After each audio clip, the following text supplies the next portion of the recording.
Welcome back to Hardball. Is there a shift in the political landscape of the religious right, and will it affect the outcome of the Republican primaries, which begin, by the way, very soon? Tom DeLay is the former House Majority Leader, and Ken Blackwell is the former Ohio Secretary of State. Today, they've launched a coalition for a conservative majority.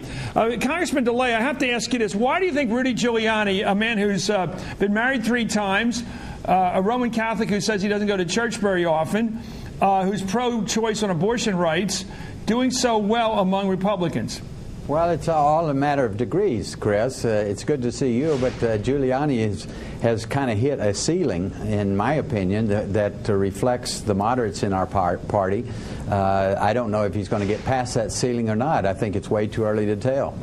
Well, aren't you surprised that he's competitive with people like Thompson, who is a Bible Belt, a Protestant, an evangelical, who's right on abortion, as you see it? Well, our coalition is big, Chris, as we all know. There's moderate Republicans, there's pro-choice Republicans, there's pro-life Republicans, there's all kinds of Republicans, and each one of these candidates are appealing to different segments of the party. It's going to take a long time for the Republican Party to work all this out. Have you been taking nice pills, or do you just want to beat Hillary? I'm trying to figure out your motive in being so open-minded all of a sudden, Mr. DeLay. Well, Chris, we suffered a big loss in 2006, and the party is trying to redefine itself and refine itself and present itself to the American people, and that's going to take some time. Okay, let me go to Mr. Blackwell, a longtime participant on this show. Mr. Secretary, who's the strongest Republican that you could field against Hillary in Ohio? Well, that's still emerging, Tim. You know, excuse me. I don't mind the confusion at all, but it's a mistake. But go ahead, Chris. Let me just tell you that the conservative coalition is a huge networked coalition, and there are various groups that put emphasis on one or more important issues.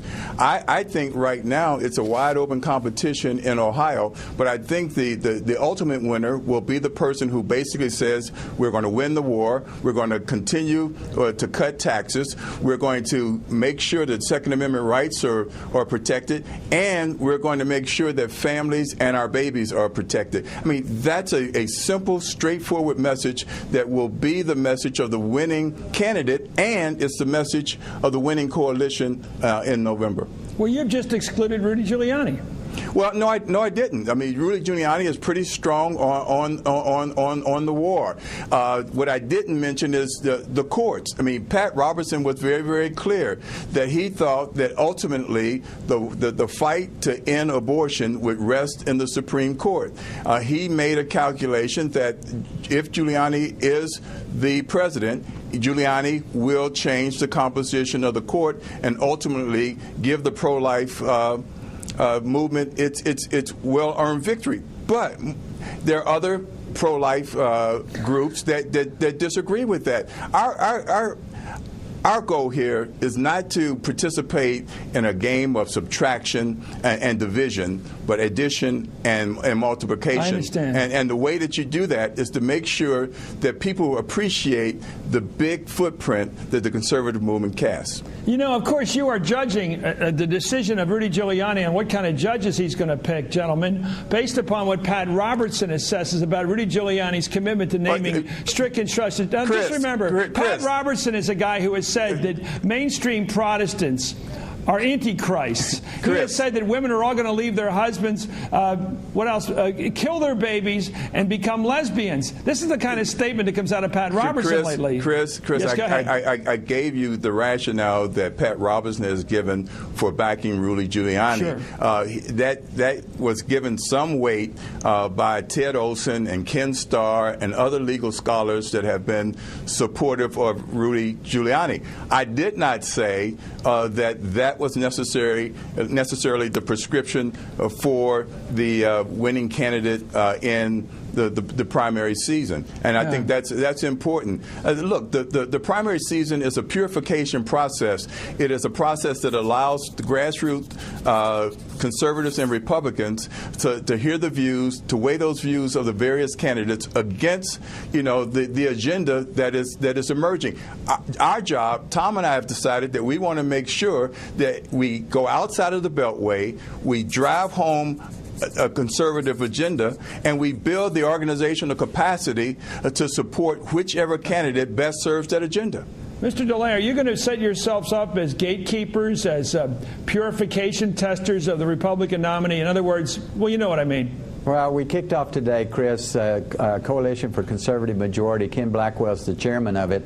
And this is we are trying to participate in the new paradigm of campaigning, the new paradigm of standing up for what you believe in, that the left has proven over the last 6 years that you need to get involved. And that is, this CCM, Coalition for Conservative Majority, is a real grassroots organization. It's the first one, that, as I define grassroots, on the conservative movement, going out and creating chapters out there in the real world to stand up for conservative values, and they will speak out for conservative values and hope to influence particularly the Republican side and whoever is the new nominee and the party platform.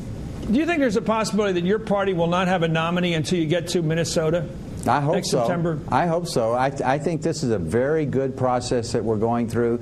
It's the first time in my lifetime that we've been able to do this as a party. I think it's very helpful. I hope that we take our time, it's like I'm supporting the front runner right now, and the front runner's undecided, and I think that's going to happen for a long time. Mr. DeLay, this is the first time you and I have an absolute complete agreement on a goal. I can think of nothing more exciting than a political party holding an actual convention and deciding who the presidential nominee should be. And I think Ken agrees with us both. Chris, that could be great theater out of the old days. Chris, as a proponent of Ohio exceptionalism, I'm hoping that this race at least get to Ohio in March. And I think that it possibly can. And that's what primaries are all about. And I think the American people and the conservative movement deserve a vigorous primary. The only one thing you have to do is get some hotel to let you smoke cigars. That's the only thing. Otherwise, you won't be able to solve this thing. Thank you very much,